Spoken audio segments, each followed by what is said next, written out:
चलिए जानते हैं क्रिप्टो मार्केट की 5 सबसे बड़ी खबरें।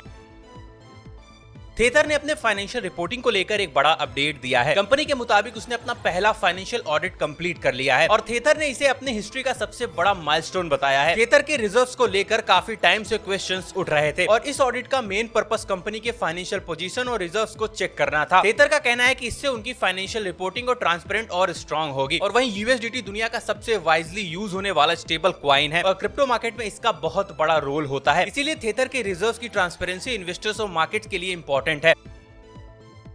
यूबीएस ने ब्लैक रॉक के बिटकॉइन ईटीएफ में अपनी होल्डिंग्स काफी बढ़ा दी है। 30 जून तक स्विस बैंक के पास लगभग 25 लाख शेयर्स थे, जिनकी वैल्यू करीब $90 मिलियन थी और 2025 के एंड में यूबीएस के पास सिर्फ 5.49 लाख शेयर्स थे, यानी होल्डिंग में अराउंड 355% का जंप हुआ। फाइलिंग के अकॉर्डिंग यूबीएस की आईबीआईटी इन्वेस्टमेंट की वैल्यू लगभग $27 मिलियन से बढ़कर $90 मिलियन हो गई है। लेकिन फाइलिंग से ये क्लियर नहीं हुआ है कि यूबीएस ने ये इन्वेस्टमेंट खुद किया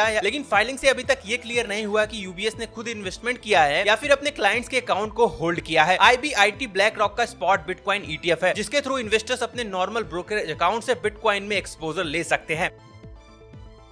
यूएस एसईसी ने क्रिप्टो रूल्स को लेकर होने वाली इंपॉर्टेंट मीटिंग अचानक कैंसिल कर दी है, जिसमें एजेंसी नए क्रिप्टो रिलेटेड रूल्स पर वोट करने वाली थी। लेकिन अब एसईसी ने इस मीटिंग को कैंसिल कर दिया है। लेकिन अभी तक इस मीटिंग का कोई नया डेट अनाउंस भी नहीं किया गया है। साथ ही इस मीटिंग में क्रिप्टो स्टार्टअप्स के लिए प्रपोज एग्जेम्पशंस पर भी डिस्कशन होना था, जिससे कंपनीज को कैपिटल रेज करने में कुछ रेगुलेटरी रिलीफ भी मिल सकता है। और ये डिले ऐसे टाइम पर आया है जब यूएस सेनेट ने क्लियरिटी एक्ट पर वोट किए बिना ही फ्यू वीक्स के रेसेस पर चली गई है।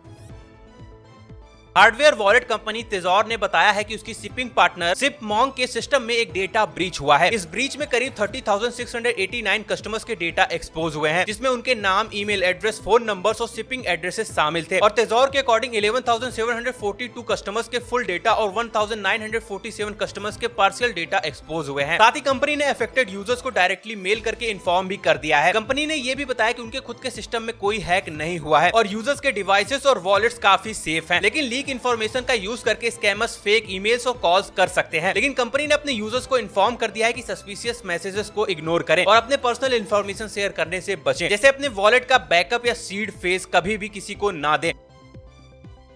यूएस का जुलाई पीपीआई डेटा सामने आ गया है। ये डेटा जुलाई में मंथ ऑन मंथ अनचेंज रहे, जबकि ईयरली बेसिस पर पीपीआई 4.7% बढ़ा। साथ ही सर्विस प्राइसेस 0.2%, लेकिन गुड्स प्राइसेस 0.7% से गिर गया है। साथ ही गुड्स प्राइसेस में एनर्जी 3.1% और फूड 0.9% डाउन रहे, जबकि गैसोलीन प्राइसेस 5.7% गिरा और फूड और एनर्जी को हटाकर पीपीआई मेजर 0.4% तक बढ़ गया। Overall data producer level information में कुछ कूलिंग देता है, लेकिन इन्फ्लेशन अभी भी फेड के 2% टारगेट के काफी ऊपर है। साथ ही जुलाई सीपीआई भी 3.4% रहा था और अब मार्केट की नजर सितंबर के फेड मीटिंग पर रहेगी, जहां पॉलिसी मेकर्स लेटेस्ट इन्फ्लेशन और इकोनॉमिक डेटा को देखते हुए इंटरेस्ट रेट्स पर डिसीजंस लेंगे। तो ये रही क्रिप्टो मार्केट की 5 बड़ी खबरें। ऐसे और वीडियोस के लिए हमें सब्सक्राइब करना मत भूलिएगा।